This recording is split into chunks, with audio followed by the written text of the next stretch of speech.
Hi, my name is Karen Harriet from Birthways International. Today I'm going to tell you about something that I've done for many years, that all my clients loved, that I loved, that in fact they reminded me that they loved on the anniversary of their kid's birth, but I stopped doing it. What is that? It's writing the birth story.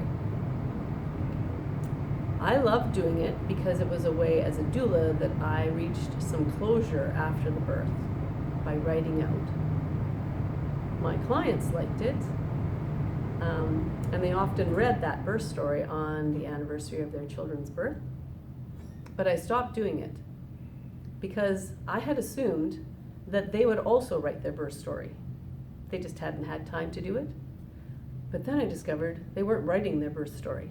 They were reading the birth story that I had written from my perspective as a doula. And so there's every story is affected by the teller. And every experience, every birth experience can be told through the different eyes of everyone that's there. 3 different participants, 3 different stories. And so it just settled in my heart that it was an appropriation of her experience to do this awesome job of writing the story of her birth through my eyes. So I stopped doing it. In fact, I give workshops now on whose story is it. And we've talked to advanced doulas, circles of advanced doulas in BC, all of whom had been writing birth stories, hundreds of birth stories. And we had a really interesting conversation about why they did it, if they enjoyed doing it or not.